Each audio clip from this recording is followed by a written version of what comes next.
ನಮಸ್ಕಾರ ನನ್ನ ಪ್ರಿಯ ವೀಕ್ಷಕರೇ, ನಮ್ಮ ಲಕ್ಷ ಚಾನಲ್ಗೆ ಸ್ವಾಗತ. ವೀಕ್ಷಕರೇ, ಇವತ್ತು ನಾವು ಕೆಲವೊಂದು ವಿಶೇಷವಾದಂಥ ಒಂದು ಯಂತ್ರ ನೋಡೋಣ. ಯಾಕಂದರೆ ಮನುಷ್ಯನಿಗೆ ಗ್ರಹಗತಿಗಳು ಸರಿ ಇಲ್ಲ ಅಂದರೆ ಏನೂ ಮಾಡಲಿಕ್ಕಾಗಲ್ಲ. ಕೆಲವು ತಂತ್ರ ಮಂತ್ರದಿಂದ ತೊಂದರೆಗಳಾಗ್ತಿರ್ತವೆ, ಕೆಲವೊಂದು ಗ್ರಹ ದೋಷಗಳಿಂದ ತೊಂದರೆಗಳಾಗ್ತಿರ್ತವೆ. ಈ ರೀತಿ ಆದಾಗ ಈಗ ಕೆಲವೊಬ್ಬೊಬ್ಬರಿಗೆ ಒಂದೊಂದು ರಾಶಿಲಿ ಶನಿ ದಶೆ ಇರ್ಬೋದು, ಗುರು ದಶೆ ಇರ್ಬೋದು, ಬುಧ ದಶೆ ಇಲ್ಲದೆ ಇರ್ಬೋದು. ಈ ರೀತಿ ನಾನಾ ರೀತಿದು ಒಂದೊಂದು ದಶೆ ಇಲ್ದಂಗಿರುತ್ತೆ. ಕೆಲವ್ರಿಗಂತೂ ಸಾಡೆ ಸಾತಿ ಭಾಳ ತೊಂದರೆ ಇರುತ್ತೆ. ಕೆಲವೊಂದು ಸೂರ್ಯ ದಶೆ ಇರೋದಿಲ್ಲ, ಅಂದರೆ ಅದು ಕೆಲವೊಂದು ಒಂದೊಂದರಲ್ಲಿ ಒಂದೊಂದು ರೀತಿ ಇರುತ್ತೆ. ಕೆಲವರು ಉಚ್ಚ ಸೂರ್ಯ ದಶೆ ಇದ್ದರೆ ಕೆಲವೊಂದು ನೀಚ ದೋಷ ಇರುತ್ತೆ. ಈ ರೀತಿ ಒಬ್ಬೊಬ್ಬರಿಗೆ ಈ ಮನುಷ್ಯ ಅಂದಮೇಲೆ ಕೆಲವ್ರಿಗೆ ಅಷ್ಟು ಜನಕ್ಕೂ ಒಂದಲ್ಲ ಒಂದು ರೀತಿ ಇದ್ದೇ ಇರುತ್ತೆ. ಯಾರೂ ಇದರಲ್ಲಿ ನಮ್ಗೆ ಯಾವುದೂ ಇಲ್ಲಪ್ಪ, ನಾವು ಚೆನ್ನಾಗಿದ್ದೀವಿ ಅಂತ ಪ್ರಪಂಚದಲ್ಲಿ ಯಾರೂ ಇಲ್ಲವೇ ಇಲ್ಲ. ಎಂಥ ಮಹಾರಾಜರಿಗೂ ಈ ಗ್ರಹ ದೋಷ ಅನ್ನೋದು ಇದ್ದೇ ಇರುತ್ತೆ. ಅದೇ ರೀತಿ ಈ ನವಗ್ರಹ ದೋಷ ಶಾಂತಿ ಅಂತ ಕೂಡ ಬರುತ್ತೆ. ಈಗ ನಾವು ಕೆಲವು ಕಡೆ ಹೋಗ್ತೀರಾ, ಹೇಳ್ತಾರೆ ಅವ್ರಿಗೆ, ನಿಮಗೆ ಈ ರೀತಿ ತೊಂದರೆ ಇದೆ, ಸೂರ್ಯ ಇಲ್ಲಿದ್ದಾನೆ, ಚಂದ್ರ ಅಲ್ಲಿದ್ದಾನೆ, ಶನಿ ಇಲ್ಲಿದ್ದಾನೆ, ಬುಧ ಮನೆಯಲ್ಲಿದ್ದಾನೆ, ಹಂಗಾಗಿ ಇಲ್ಲಿ ನಿಮಗೆ ತೊಂದರೆ ಆಗ್ತಾ ಇದೆ ಅಂತಂದ್ಬಿಟ್ಟು ಸಾಕಷ್ಟು ಹೇಳ್ತಾ ಇರ್ತೀರ. ನಾವು ಅಂದ್ಕೊಳ್ತಾ ಇದ್ವಿ, ಈ ಅದರಲ್ಲಿ ಕೆಲವೊಂದು ರಾಶಿಯವ್ರಿಗಂತೂ ರಾಹು ಕೇತು ಶನಿ ಎನಿ ಟೈಮ್ ಅವ್ರಿಗೆ ಇದ್ದೇ ಇರುತ್ತೆ. ಕೆಲವೊಂದು ರಾಶಿಗಳಿದ್ದಾವೆ, ಆ ರಾಶಿಗಳಿಗಂತೂ ಭಾಳ ಕಷ್ಟ ಜೀವನ. ಏನೇ ಒಳ್ಳೇದು ಮಾಡಿದ್ರು ಅವ್ರ ಕಡೆಯಿಂದ ಯಾರಿಗೂ ಅವರು ಎಷ್ಟೋ ಒಂದು ಒಳ್ಳೇದು ರೀತಿಲಿ ಹೋಗ್ತಾರೆ, ಆದರೂ ಅವ್ರಿಗೆ ಕೆಟ್ಟ ಹೆಸರೇ ಬರುತ್ತೆ. ಅವ್ರು ಏನೇ ಒಳ್ಳೇದು ಮಾಡಿದ್ರು ಒಂದು ಒಳ್ಳೇದು ಅಂತ ಹೇಳೋದೇ ಇಲ್ಲ ಜನ. ಅವರು ಜೀವನ ಪೂರ್ತಿ ದುಡ್ದು ಅವರು ಸ್ವತಃ ದುಡಿತಾ ಇರ್ತಾರೆ, ಸ್ವತಃ ಅವರೇ ಜೀವನ ನಡಿಬೇಕು, ಅವರೇ ದುಡ್ದು ಅವ್ರ ಮೇಲಕ್ಕೆ ಬರಬೇಕು. ಅವ್ರಿಗೆ ಯಾರೂ ಸಹಾಯ ಕೂಡ ಮಾಡೋದಿಲ್ಲ, ಬೇರೆಯವ್ರಿಗೆಲ್ಲ ಮಾಡ್ತಾರೆ ಜನ. ಆದರೆ ಈ ರಾಶಿ ಕೆಲವೊಂದು ರಾಶಿಯವ್ರಿಗೆ ಮಾತ್ರ ಯಾರು ಸಹಾಯನೂ ಮಾಡಲ್ಲ, ಅವ್ರ ಕಡೆಯಿಂದ ಸಹಾಯ ತಗೊಳ್ತಾರೆ. ಆದರೆ ಅವ್ರ ಕಡೆ ಏನಿರುತ್ತೋ ಅವ್ರು ಮಾತ್ರ ಇವ್ರಿಗೆ ಸಹಾಯ ಮಾಡಲ್ಲ. ಈ ಒಂದು ಪಾಪ ದುರದೃಷ್ಟ ಒಂದು ನಕ್ಷತ್ರಗಳು ಅಂತಲೇ ಅನ್ನಬೇಕು. ಇದೇ ರೀತಿ ಸಾಕಷ್ಟು ಇದ್ದಾವೆ. ಕೆಲವರಂತೂ ಅಂದರೆ ಕೆಲವೊಂದು ರಾಶಿಲಿ ಹಠ ಇರುತ್ತೆ, ಛಲ ಇರುತ್ತೆ. ನಾನು ಮೇಲೆ ಅವರು ಅವಮಾನ ಮಾಡಿದಷ್ಟು ಇವರಲ್ಲಿ ಛಲ ಜಾಸ್ತಿ ಆಗ್ತಾ ಬರುತ್ತೆ. ಛಲದಿಂದ ಬದುಕಬೇಕು ಅನ್ನೋದು ಬರುತ್ತೆ. ಯಾರದೇ ಸಹಾಯ ಇಲ್ಲದೆ ಅವರು ಮೇಲಕ್ಕೆ ಬರ್ತಾರೆ. ಅಂಥ ಒಂದು ಈ ಚಾಣಕ್ಯನ ನೀತಿ ಅಂತ ಏನು ಹೇಳ್ತೀವಿ, ಆ ರೀತಿ ಚಾಣಕ್ಯ ಬುದ್ಧಿ ಇರುತ್ತೆ ಅವರಿಗೆ. ಅದೇ ರೀತಿ ಹಠ ಇರುತ್ತೆ, ಛಲ ಇರುತ್ತೆ. ಯಾವ ಒಂದು ಜನಗಳಿಂದ ಅವಮಾನ ಮಾಡಿರ್ತಾರೋ ಆ ಜನದ ಮುಂದೆ ಅವ್ರ ತಲೆ ಎತ್ತಿ ನಿಂತ್ಕೊಳ್ತಾರೆ. ಅಂತ ಕೆಲವೊಂದು ರಾಶಿಗಳಿದ್ದಾವೆ. ಪಾಪ ಅವ್ರ ಜೀವನ ಪೂರ್ತಿ ದುಡ್ದೇ ಎದ್ದೊಳ್ಬೇಕು. ಈ ಏನು ಹೇಳ್ತೀವಿ ನೋಡಿ, ಅವರು ದುಡ್ದು ಅವ್ರ ಮೇಲಕ್ಕೆ ಬಂದು ಅವರು ಒಂದು ಮೆಟ್ಲಾಗಿ ನಿಂತ್ಕೊಂಡು ಇದು ಮಾಡ್ತಾರೆ. ಆವಾಗ ಕೆಲವ್ರಿಗೆ ಅಂದ್ಕೊಳ್ತಾರೆ, ನಮ್ಮ ಸಮ ಬಂದ್ಬಿಟ್ಲಿ ಇವಳನ್ನ ಏನಾದರೂ ಮಾಡಿ ತುಳಿಬೇಕು ಅನ್ನೋರೇ ಜಾಸ್ತಿ ಇರ್ತಾರೆ ಹೊರತು ಯಾರು ಅವ್ರನ್ನ ಮೇಲೆತ್ತಿಯೋ ಇಷ್ಟು ಕಷ್ಟಪಟ್ಟು ಯಾರು ಸಹಾಯ ಇಲ್ಲದೆ, ಯಾರ ಹಂಗೂ ಇಲ್ಲದೆ ಮೇಲೆ ಬಂದಿದ್ದಾರೆ ಅನ್ನೋದೇನೂ ಇರಲ್ಲ. ಅವ್ರ ಕಡೆಯಿಂದ ಅವ್ರಿಗೇನೇ ಸಹಾಯ ಬೇಕು ಅಂದರೂ ಕೂಡ ಅವರು ಪಡ್ಕೊಳ್ತಾ ಇರ್ತಾರೆ. ಆದರೆ ಈ ರಾಶಿ ಕೆಲವೊಂದು ರಾಶಿಯವ್ರಿಗೆ ಮಾತ್ರ ಪಾಪ ಯಾರೂ ಸಹಾಯ ಮಾಡಲ್ಲ. ಅವರು ಅದಕ್ಕೆ ಹೇಳಿದ್ದು ನಾನು, ದುರಾದೃಷ್ಟವಂತ ಒಂದು ಕೆಲವೊಂದು ನಕ್ಷತ್ರಗಳು ಅಂತ. ಕೆಲವೊಂದು ರಾಶಿಗೆ ಈ ಸಾಡೆ ಸಾತಿ, ಈ ಕೇತು ರಾಹು ಅಂತೂ ಜೀವನ ಪೂರ್ತಿ 75% ಬರೀ ಇದರಲ್ಲೇ ನಳ್ಳಿಸ್ಬಿಟ್ಟಿರುತ್ತೆ. ಅದು 25% ಮಾತ್ರನೇ ಅದೆಲ್ಲೋ ಒಂದು ಕಡೆ ಒಳ್ಳೇದು ಮಾಡೋದು. ಆ ನವಗ್ರಹಗಳು ಕೂಡ ಒಂದೊಂದು ಸಾರಿ ಮನುಷ್ಯನಿಗೆ ಅಷ್ಟು ಕೊಟ್ಟರು ಕೊನೆಗಾಲದಲ್ಲಿ ಒಂದು ಒಳ್ಳೇದು ಮಾಡೋಗ್ತವೆ. ಆದರೆ ಈ ನರಮನುಷ್ಯ ಇರ್ದಾರೆ ನೋಡಿ, ಈ ನರಮನುಷ್ಯನಿಗೆ ತೃಪ್ತಿ ಅನ್ನೋದೇ ಇಲ್ಲ. ಏನೇ ಮಾಡು, ಎಷ್ಟೇ ಮಾಡಿದ್ರು ಇನ್ನೂ ಮಾಡಿಸ್ಕೊಳ್ತಾ ಇರಬೇಕು. ಅವ್ರನ್ನ ಅಭಿವೃದ್ಧಿ ಆಗಕ್ಕೆ ಬಿಡಲ್ಲ. ಅವರು ಲೆವೆಲ್ಲಿಗೆ ಬರಲಿಕ್ಕಾಗಲ್ಲ. ಅವ್ರಿಗೊಂದು ರೀತಿ ಅವರೇ ಬರಬೇಕು, ನಾವೇ ಮೆರಿಬೇಕು, ನಾವೇ ಒಂದು ಐವತ್ತೊಂದು ತೋರಿಸ್ಕೋಬೇಕು ಅಂತ. ಅಂದರೆ ದೇವರು ಅಂತ ಒಬ್ಬ ಇರ್ತಾನಲ್ವ, ಅವನು ತಾನೇ ಎಷ್ಟು ಕಷ್ಟ ಕೊಡ್ತಾನೆ ಹೇಳಿ. ಅಂಥ ಇದಕ್ಕೆಲ್ಲ ಇವತ್ತು ಇಂಥ ಒಂದು ಕಷ್ಟಪಟ್ಟ ಅಂಥವ್ರಿಗೆ, ಯಾವ್ಯಾವ ರಾಶಿಗಳಿಗೆ, ಯಾವ ನಕ್ಷತ್ರಗಳಿಗೆ, ಯಾವ ಒಂದು ಗ್ರಹಕ್ಕೆ ದೋಷಕ್ಕೆ ಪರಿಹಾರಕ್ಕೆ ಮಾಡ್ಕೊಳ್ಳೋಣ. ಯಾಕೆಂದರೆ ನಾವು ಕೆಲವೊಂದು ಹೋದಾಗೆ ಹೇಳ್ತಾರೆ, ನಿಮಗೆ ಈ ರೀತಿ ತೊಂದರೆ ಇದೆ, ಈ ರೀತಿ ಇದಿಲ್ಲ, ಈಗ ಗುರುಬಲ ಇಲ್ಲ, ಅಥವಾ ನಿಮಗೆ ಶುಕ್ರ ಬಲ ಇಲ್ಲ, ಇದಿಲ್ದಿರೋದ್ರಿಂದ ನಿಮಗೆ ಈ ಥರ ತೊಂದರೆ ಆಗ್ತಾ ಇದೆ ಅಂತ.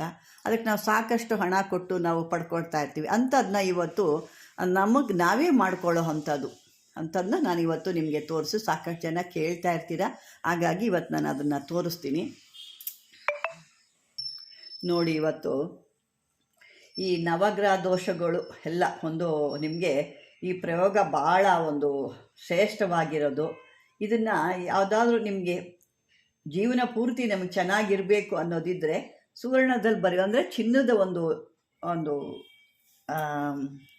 ರೇಕು, ನಾವು ಹೆಂಗೆ ತಾಮ್ರದ ರೇಖೆ ಹೆಂಗೆ ಬರುತ್ತೋ ಅದೇ ರೀತಿ ಚಿನ್ನದ ರೇಕು ತೆಳ್ಳಗಿರೋದು ಬರುತ್ತೆ.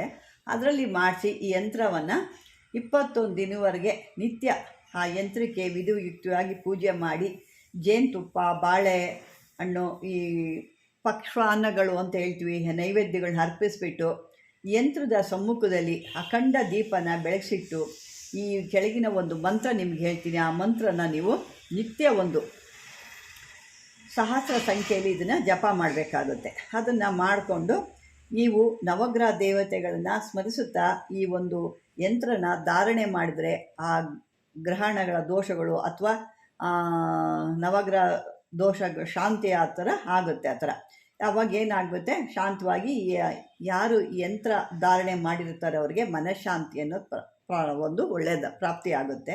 ಅದೇ ರೀತಿ ಸೂರ್ಯ ಯಂತ್ರ, ಚಂದ್ರ ಯಂತ್ರ, ಆಮೇಲೆ ಮಂಗಳ, ಬುಧ, ಗುರು ಯಂತ್ರ, ಈ ರೀತಿ ಸಾಕಷ್ಟು ಬರ್ತವೆ. ಕೆಲವ್ರಿಗೆ ಯಾವ್ಯಾವ ರಾಶಿ ನೋಡ್ಕೊಳ್ಳಿ, ಎಲ್ಲರಿಗೂ ಇದು ಬರಲ್ಲ. ಕೆಲವೊಂದು ರಾಶಿಲಿ ಮಾತ್ರ ಪಾಪ ಜೀವನ ಪೂರ್ತಿ ಕಷ್ಟಪಡ್ತಾ ಇರ್ತಾರೆ. ಅಂಥವ್ರಿಗಂತೂ ನಾನು ಮೊದಲೇ ಹೇಳ್ದಂಗೆ ಅವ್ರಿಗೆ ಸಹಾಯ ಮಾಡೋಕ್ಕೆ ಯಾರೂ ಮುಂದೆ ಬರಲ್ಲ. ಅವರು ಕಷ್ಟದಿಂದ, ಅವ್ರ ಬುದ್ಧಿಯಿಂದ, ಅವ್ರ ಸ್ವಶಕ್ತಿಯಿಂದ ಮೇಲು ಬರ್ತಾರೆ. ಒಂದು ಹಠವಾದಿಗಳು ಅಥವಾ ಇವರು ಛಲವಾದಿಗಳು ಅಂತ ಕೂಡ ಹೇಳ್ಬೋದು. ಬನ್ನಿ ಇವತ್ತು ಅಂಥದಕ್ಕೆ ನಾನು ನವಗ್ರಹ ದೋಷಕ್ಕೆ ಶಾಂತಿ ಯಂತ್ರ ತೋರಿಸ್ತೀನಿ. ಮೊದಲು ನವಗ್ರಹಗಳಿಗೆಲ್ಲ ಸೇರಿ ಒಂದು ಮಾಡಿಕೊಳ್ಳೋ ಅಂಥ ಒಂದು ನವಗ್ರಹ ದೋಷ ಶಾಂತಿ ಯಂತ್ರ ಅಂತ ತೋರಿಸ್ತೀನಿ ನೋಡಿ. ಈ ಥರ ನೀವು ಚಿನ್ನದ್ದು ಏನೋ ಇದರಲ್ಲಿ ಚಿನ್ನದ್ದು ಮಾಡ್ಕೊಂಡ್ರೆ ಭಾಳ ಒಳ್ಳೆಯದಿರುತ್ತೆ. ಅದೇನು ನಿಮ್ಗೊಂದು ಅರ್ಧ ಗ್ರಾಮಲ್ಲೋ, ಒಂದು 1/4 ಗ್ರಾಮಲ್ಲೋ, ಅಥವಾ ಒಂದು 5 ಮಿಲಿ 2 ಮಿಲಿ ಅಂತೇಳಿ ಆ ಥರದಲ್ಲಿ ಕೂಡ ಆಗುತ್ತೆ. ಏಕೆಂದರೆ ನಾವು ಜೀವನ ಪೂರ್ತಿ ಕತ್ಲೆಯಲ್ಲಿ ಮುಳುಗೋಗೋದ್ರಿಂದ ಅದರಲ್ಲಿ ಏನೋ ಒಂದಿಷ್ಟು ಖರ್ಚು ಮಾಡಿ ಅದನ್ನು ಮಾಡಿಕೊಂಡಾಗ ನಮ್ಮ ಕಷ್ಟಗಳು ಕೂಡ ಪರಿಹಾರ ಆಗ್ಬೋದಲ್ವ. ಪ್ರತಿಯೊಂದು ಸಾರಿ ನಾವು ಹಣಕ್ಕಾಗಿ ನಾವು ಯೋಚನೆ ಮಾಡೋಕ್ಕಾಗಲ್ಲ. ಬನ್ನಿ ಇವಾಗ ಈ ರೀತಿ ಒಂದು ಆ ಚಿನ್ನದ್ದು ಒಂದು ಏನು ತಗಡು ಮಾಡ್ಕೊಳ್ತಿರಲ್ಲ, ಆ ತಗಡನ್ನ ಈ ಥರ ಬರ್ಕೋಬೇಕು. 3 ಮೂಲೆಗಳು 9 ಮನೆಗಳನ್ನ ನೀವು ಹಾಕ್ಕೋಬೇಕು. ಹಾಕ್ಕೊಂಡು ಅದರೊಳಗಡೆ ಕೆಲವು ಅಕ್ಷರಗಳನ್ನ ಬರ್ಕೋಬೇಕು ನೋಡಿ. ಮೊದಲನೇದು ಬಂದು ಬು ಅಕ್ಷರ ಹಾಕೋಬೇಕು, ಈ ರೀತಿ ಹಾಕೋಬೇಕು. ನಂತರ ಬಂದು ಶು ಹಾಕೋಬೇಕು, ಚ ಹಾಕಬೇಕು. ನಂತರ ಗು ಅಂದರೆ ಇದೆಲ್ಲ ಬುಧ, ಶುಕ್ರ, ಚಂದ್ರ ಈ ರೀತಿ ಬರುತ್ತೆ. ಇದು ಗುರು ಅಂದರೆ ಗು ಅಕ್ಷರ ಅಂತ ಬರುತ್ತೆ. ರಾ ಹಾಕೋಬೇಕು, ಕು ಹಾಕೋಬೇಕು. ಮಂತ್ರ ಇದು ರವಿ, ಇದು ರಾಹು ಅಂತ ಬರುತ್ತೆ. ಶನಿ, ಇದು ಈ ರೀತಿ ಬರುತ್ತೆ. ಈ ರೀತಿ ಹಾಕ್ಕೊಂಡು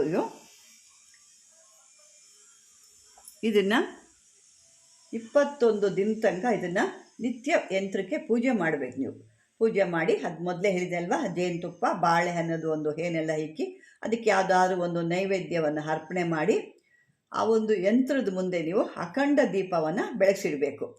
ಅದನ್ನು ಈ ಒಂದು ಯಂತ್ರ ನಿಮಗೆ ಮಂತ್ರ ಬಂದು ನಿತ್ಯ 1000 ಸಂಖ್ಯೆಯಷ್ಟು ಜಪ ಮಾಡಬೇಕಾಗುತ್ತೆ. ನಂತರನೇ ಇದೆಲ್ಲ ಆದಮೇಲೆ ನೀವು 21 ದಿನ ಎಲ್ಲ ಆದಮೇಲೆ ಈ ಒಂದು ಯಂತ್ರನ ಧಾರಣೆ ಮಾಡಿದಾಗ ನಿಮ್ಮಲ್ಲಿ ಯಾವ ದುಷ್ಟ ಒಂದು ಈ ಗ್ರಹ ಇರ್ಬೋದು, ಗ್ರಹ ಶಾಂತಿಗಳಿರ್ಬೋದು, ನವಗ್ರಹಗಳ ದೋಷ ಇರ್ಬೋದು, ಈ ರೀತಿ ಎಲ್ಲ ದೂರ ಆಗುತ್ತೆ. ಇದಕ್ಕೆ ನೀವೇ ಮಾಡ್ಕೋಬೋದು. ಇದಕ್ಕೆ ಯಾವುದೇ ರೀತಿ ನೀವು ಹಣ ಖರ್ಚು ಮಾಡಿಯೋ ಹೆಂಗಪ್ಪ ನಮ್ಮ ಹತ್ರ ಹಣ ಇಲ್ಲ ಅದೇ ದುಡ್ಡನ್ನ ಯಾರಿಗೋ ಕೊಟ್ಟು ನೀವು ಕಳ್ಕೊಳ್ಳೋದಕ್ಕಿಂತ ಇಲ್ಲಿ ಹೋಗಿ ನೀವು ತೊಗೊಂಡಾಗ ಎಲ್ಲೋ ಒಂದು ಚಿಕ್ಕದಾಗಿ 2 ಮಿಲಿ 1 ಮಿಲಿ ತೊಗೊಂಡು ಒಂದು ರೇಕು ಥರ ತೆಳ್ಳಗೆ ಮಾಡಿಕೊಂಡು ಅದನ್ನು ಒಂದು ತಾಯ್ತದಲ್ಲಿ ತುಂಬಿ ಅದನ್ನು ನೀವು ಪೂಜೆ ಮಾಡಿ ನೀವು ಕಟ್ಕೊಂಡಾಗ ನಿಮ್ಮಲ್ಲಿ ಎಷ್ಟೋ ಕಷ್ಟಗಳು ಪರಿಹಾರ ಆಗುತ್ತೆ. ಇವಾಗ ಮಂತ್ರ ನೋಡೋಣ. ಇದೇ ನೋಡಿ ಆ ಯಂತ್ರ, ಆ ಮಂತ್ರ ಅದು ನಿಮಗೆ. ಈ ಮಂತ್ರ ನೀವು ನೋಡ್ತಾ ಇದ್ದೀರಾ. ಅಹಂ ಸೋತೆ ಸವ್ಯ ತವ ನೋಡಿ, ಇದು ಮಂತ್ರ ಬರುತ್ತೆ. ಕೊನೆಯದಾಗಿ ತರಚ ರೀಹಂ ರೀಂ ತರಚ ರೀವಂ, ಇದು ಇಷ್ಟು ಮಂತ್ರ ಬರುತ್ತೆ. ಕೊನೆಯದಾಗಿ ಬರುವಂಥದ್ದು ಇದಿಷ್ಟೇ. ಅಂದರೆ ಈ ಸ್ಟಾರ್ಟಿಂಗ್ ನಿಮಗೆ ತೋರಿಸ್ತೀನಿ ನೋಡಿ, ಇಲ್ಲಿಂದ ಹಿಡಿದು ಇದಿಷ್ಟು ನಿಮಗೆ ಬರುತ್ತೆ.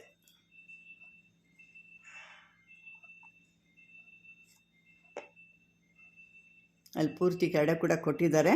ನಂತರ ಇದು ನವಗ್ರಹ ದೇವತೆಗಳನ್ನು ಒಂದು ಸ್ಮರಿಸುತ್ತಾ ನೀವು ಯಂತ್ರನ ಧರಿಸಬೇಕು ಅಂತ ಇದರಿಂದ ಗ್ರಹ ದೋಷಗಳು ನಿವಾರಣೆ ಆಗಿ ಶಾಂತಿ ಆಗುತ್ತೆ ಅಂತ ಕೂಡ ಕೊಟ್ಟಿದ್ದಾರೆ. ಇದನ್ನು ನೀವು ಧಾರಣೆ ಮಾಡಿ ನಿಮ್ಮ ಕಷ್ಟಗಳಲ್ಲೂ ಎಷ್ಟೋ ಹೇಳ್ಕೊಳಕ್ಕಾಗದಿರೋ ಅಂಥ ಎಷ್ಟೋ ಒಂದು ನೋವುಗಳು ಇದರಿಂದ ಕಮ್ಮಿ ಆಗುತ್ತೆ. ನೀವು ಪಡ್ತಿರೋವಂಥ ಬಾಧೆಗಳು ಏನು ಜನಗಳಿಗೆ ಹತ್ರ ನೀವು ಅವಮಾನ ಆಗ್ತಿದ್ದೀರ, ಆವಾಗ ಆ ಅವಮಾನ ಅನ್ನೋದು ಕಮ್ಮಿ ಆಗುತ್ತೆ. ಯಾವ ದೋಷದಿಂದ ನಿಮಗೆ ತೊಂದರೆ ಆಗಿದೆಯೋ ಆ ದೋಷ ನಿಮಗೆ ಕಮ್ಮಿ ಆಗುತ್ತೆ. ಅದೇ ರೀತಿ ನಾನು ಮುಂದಿನ ಒಂದು ವಿಡಿಯೋದಲ್ಲಿ ಕೂಡ ಕೆಲವೊಂದು ಸೂರ್ಯ ಯಂತ್ರ, ಚಂದ್ರ ಯಂತ್ರ, ಈ ರೀತಿ ನಾನು ಕೊಡ್ತಾ ಬರ್ತೀನಿ. ಯಾರ್ಯಾರಿಗೆ ಯಾವ್ಯಾವ ತೊಂದರೆ ಇದೆಯೋ ಅದನ್ನು ನೀವು ಧಾರಣೆ ಮಾಡಿದಾಗ ಅದು ಕೂಡ ನಿಮಗೆ ಒಳ್ಳೆ ಒಂದು ಫಲವನ್ನು ಕೊಡುತ್ತೆ.